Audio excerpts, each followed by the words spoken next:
Chapter 10. Further Use of the Will. You cannot retain a true and clear vision of wealth if you are constantly turning your attention to opposing pictures, whether they be external or imaginary. Do not tell of your past troubles of a financial nature, if you have had them; do not think of them at all. Do not tell of the poverty of your parents, or the hardships of your early life. To do any of these things is to mentally class yourself with the poor for the time being, and it will certainly check the movement of things in your direction. Let the dead bury their dead, as Jesus said.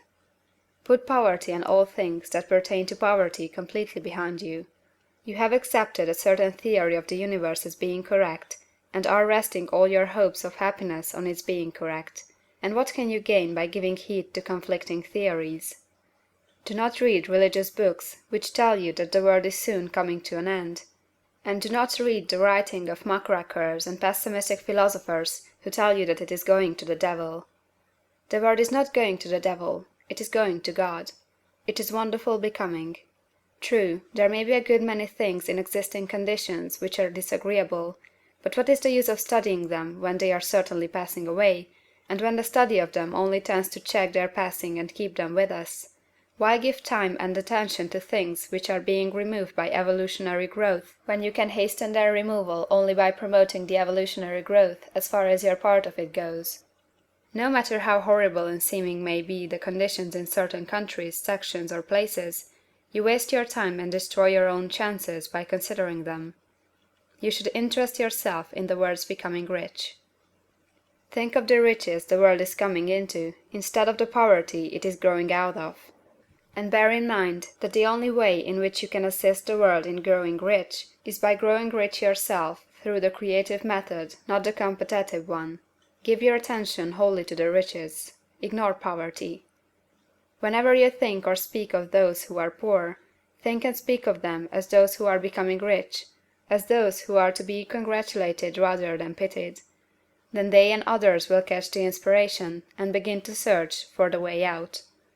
Because I say that you are to give your whole time and mind and thought to riches, it does not follow that you are to be sordid or mean. To become really rich is the noblest aim you can have in life, for it includes everything else. On the competitive plane, the struggle to get rich is a godless scramble for power over other men, but when we come into the creative mind, all this is changed. All that is possible in the way of greatness and soul unfoldment, of service and lofty endeavor, comes by way of getting rich. All is made possible by the use of things. If you lack for physical health, you will find that the attainment of it is conditional on your getting rich.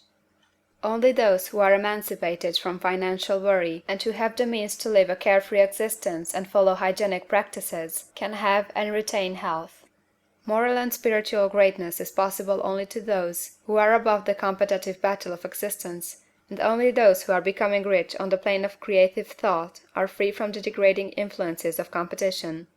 If your heart is set on domestic happiness, remember that love flourishes best where there is refinement, a high level of thought, and freedom from corrupting influences, and these are to be found only where riches are attained by the exercise of creative thought, without strife or rivalry. You can aim at nothing so great or noble, I repeat, as to become rich, and you must fix your attention upon your mental picture of riches, to the exclusion of all that may tend to dim or obscure the vision. You must learn to see the underlying truth in all things. You must see beneath all seemingly wrong conditions the great one life ever moving forward toward fuller expression and more complete happiness. It is the truth that there is no such thing as poverty, that there is only wealth. Some people remain in poverty because they are ignorant of the fact that there is wealth for them, and these can be best taught by showing them the way of affluence in your own person and practice. Others are poor because, while they feel that there is a way out, they are too intellectually indolent to put forth the mental effort necessary to find that way and by travel it, and for these the very best thing you can do is to arouse their desire by showing them the happiness that comes from being rightly rich. Others still are poor because, while they have some notion of science, they have become so swamped and lost in the maze of metaphysical and occult theories that they do not know which road to take. They try a mixture of many systems and fail in all. For these again the very best thing to do is to show the right way in your own person and practice. An ounce of doing things is worth a pound of theorizing. The very best thing you can do for the whole world is to make the most of yourself. You can serve God and man in no more effective way than by getting rich. That is, if you get rich by the creative method and not by the competitive one. Another thing. We assert that this book gives in detail the principles of the science of getting rich, and if that is true, you do not need to read any other book upon the subject.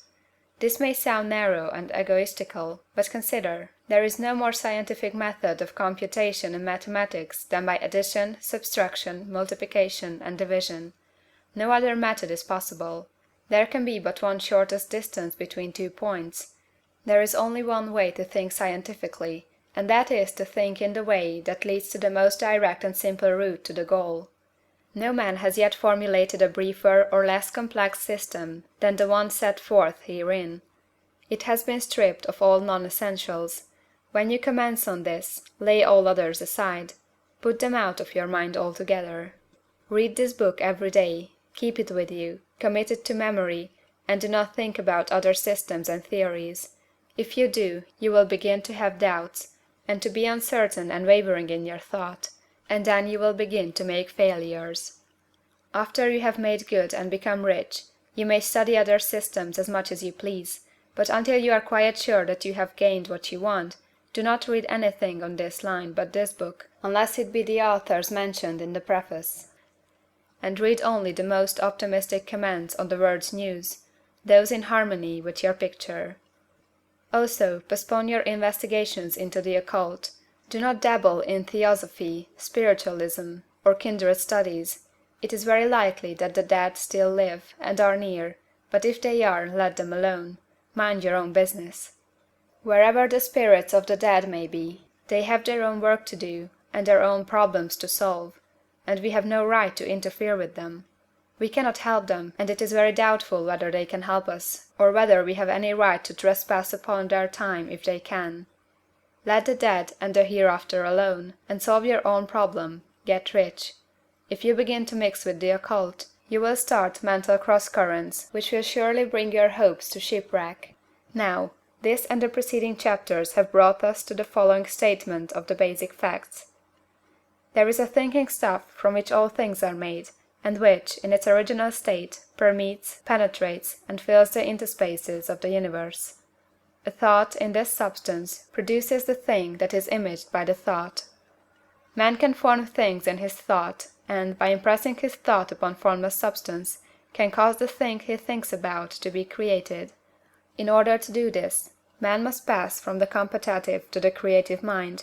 He must form a clear mental picture of the things he wants, and hold this picture in his thoughts with the fixed purpose to get what he wants, and the unwavering faith that he does get what he wants, closing his mind against all that may tend to shake his purpose, dim his vision, or quench his faith. And in addition to all this, we shall now see that he must live and act in a certain way. End of chapter 10.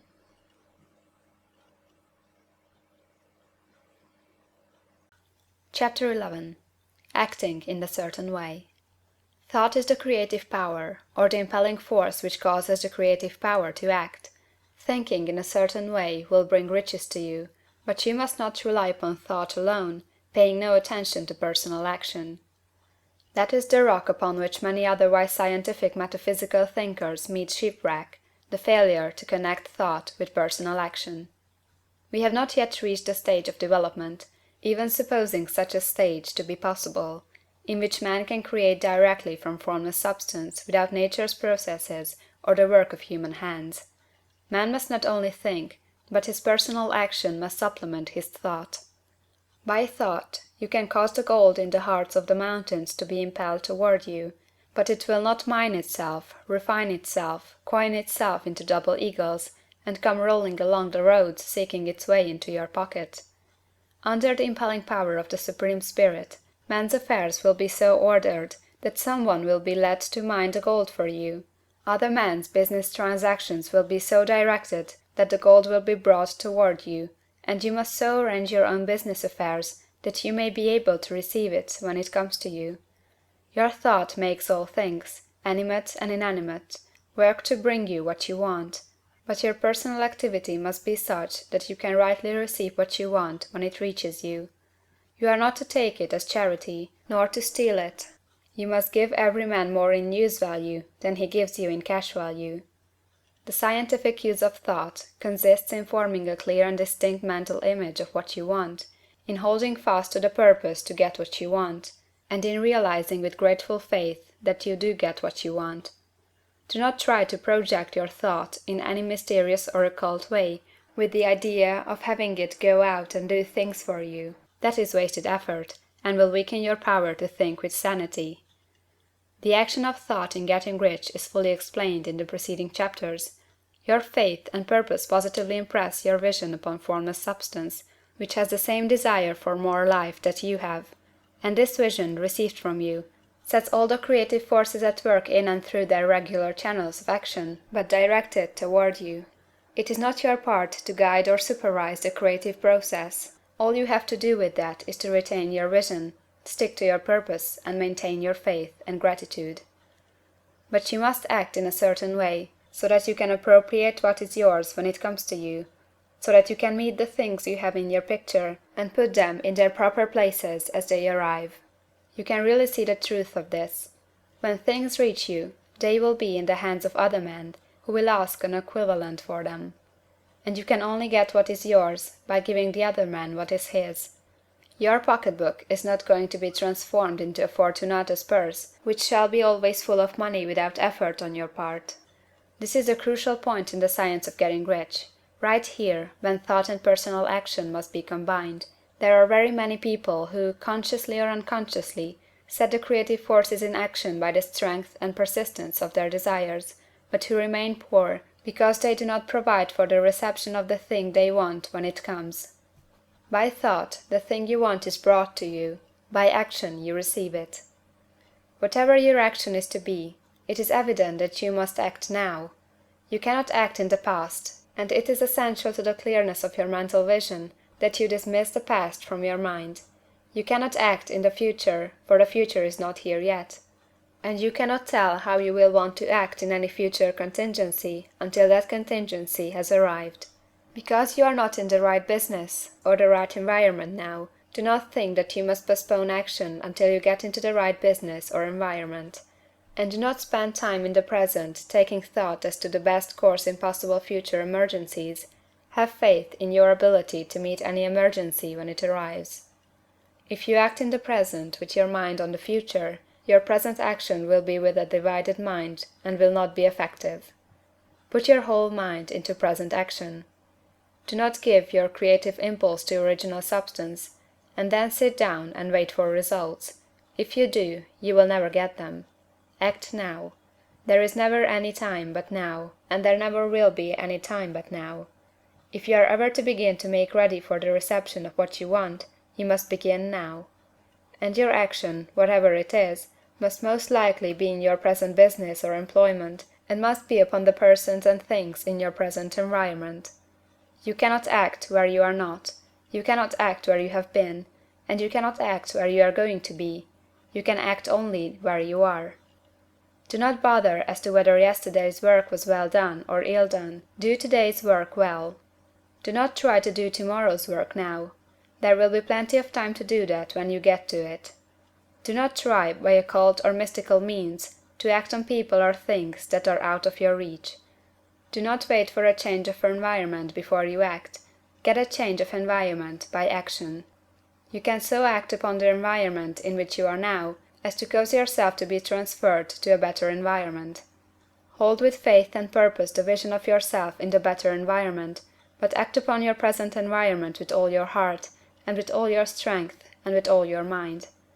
Do not spend any time in day dreaming or castle building. Hold to the one vision of what you want, and act now. Do not cast about seeking some new thing to do, or some strange, unusual, or remarkable action to perform as a first step toward getting rich.